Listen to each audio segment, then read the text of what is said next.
Halo Sobat, apa kabar? Ketemu lagi di channel Naga. Di sini saya akan melanjutkan kalian Donghua full spoiler. Tanpa lama-lama lagi kita tonton sampai habis. Sosok padat berwarna merah dengan cepat membelah magma dan bergegas mendekat. Setelah hanya belasan detik, mereka menyebar dan mengepung Xiao Yan. Ditatap oleh begitu banyak tatapan tajam bahkan menyebabkan wajah Xiao Yan menjadi agak tidak wajar. Matanya menatap manusia kadal api terbesar. Bukan saja ukuran orang ini lebih besar dari manusia kadal biasa, tapi sisik di tubuhnya juga berwarna merah gelap. Matanya, yang mengandung keganasan gelap dan dingin serupa, juga mengungkapkan kekejaman dan kelicikan yang tidak dimiliki oleh manusia kadal lainnya. Jijik, mata kadal api besar itu menatap tajam ke arah Xiao Yan. Mulutnya yang tertutup gigi tajam mengeluarkan banyak teriakan jijik yang tidak dimengerti oleh Xiao Yan. Tangannya yang besar juga menari di depannya. Xiao Yan tidak mengerti maksud yang ingin disampaikan oleh orang besar ini. Namun, dia tahu itu jelas bukan percakapan ramah. Dia segera berhenti memperhatikan saat tatapannya menyapu sekelilingnya, mencari tempat di mana dia bisa melarikan diri. Jumlah kadal api yang muncul kali ini terlalu banyak, bahkan dengan kekuatan Xiao Yan, mustahil baginya untuk membunuh mereka semua di magma ini. Oleh karena itu, dia memilih melarikan diri. Dia akan kembali lagi dan menyelidiki kerangka misterius di dalam penghalang cahaya itu di masa depan. Pikiran ini melintas di hati Xiao Yan sebelum cahaya perak tiba-tiba muncul di bawah kakinya. Tubuhnya berubah menjadi sosok api hijau giok yang menerobos magma dan melesat ke atas seperti kilat.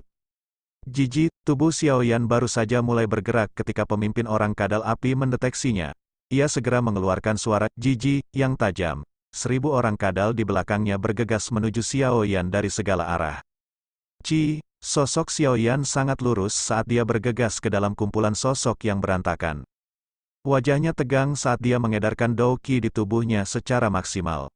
Api hijau giok di tangannya seperti cambuk api di bawah kendalinya, mengeluarkan angin panas yang tajam sesuka hatinya.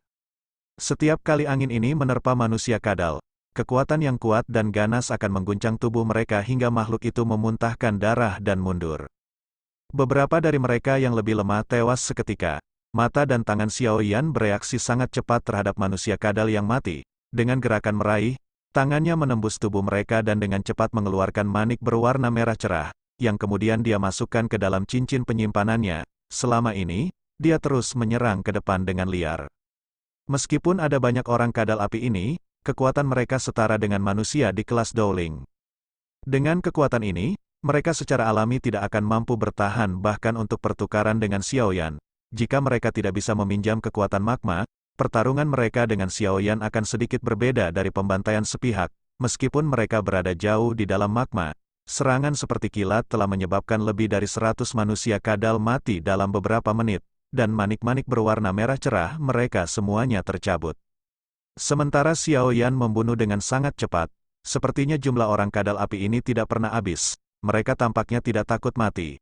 Tidak peduli betapa kejamnya metode Xiao Yan, mereka tetap menyerang tanpa mempedulikan nyawa mereka. Hal ini menyebabkan kecepatan lari Xiao Yan melambat. Engah, pisau tajam itu menusuk dada orang kadal api yang mencoba melancarkan serangan diam-diam dari belakang. Mata Xiao Yan dingin dan acuh tak acuh saat tangannya terulur ke depan dan meraih sesuatu. Manik berwarna merah cerah dikeluarkan dan dimasukkan ke dalam cincin penyimpanannya. Tatapannya gelap dan pekat saat dia menatap orang-orang kadal api yang padat di sekitarnya. Setelah pertarungan sengit tadi, tubuh Xiao Yan, yang sudah menghabiskan cukup banyak Dou Qi, terasa agak melemah. Meskipun dia masih mampu bertahan untuk jangka waktu tertentu, sepertinya dia tidak akan bisa bertahan kecuali dia berhasil mencapai magma di mana orang-orang kadal api yang mengganggu tidak pergi. Setelah Dou Qi-nya habis, situasinya pasti akan sangat tidak menguntungkan. Sepertinya aku harus bergegas dan pergi. Pikiran ini dengan cepat melekat dalam hati Xiao Yan. Dia mengeluarkan pil obat dari cincin penyimpanannya, yang memulihkan Dou Qi, dan memasukkannya ke dalam mulutnya. Tepat ketika dia berencana untuk segera pergi, sosok merah pekat itu tiba-tiba berpisah dan membentuk sebuah jalan. Orang kadal yang tampak kuat itu mengambil langkah perlahan di atas magma saat ia masuk. Matanya menunjukkan ejekan saat melihat Xiao Yan yang keras kepala. Mulutnya mengeluarkan suara penuh dengan niat membunuh. Banyak orang kadal api tiba-tiba berhenti menyerang Xiao Yan. Mengikuti munculnya suara, mereka mundur agak jauh dan mulut besar mereka terbuka dengan cepat.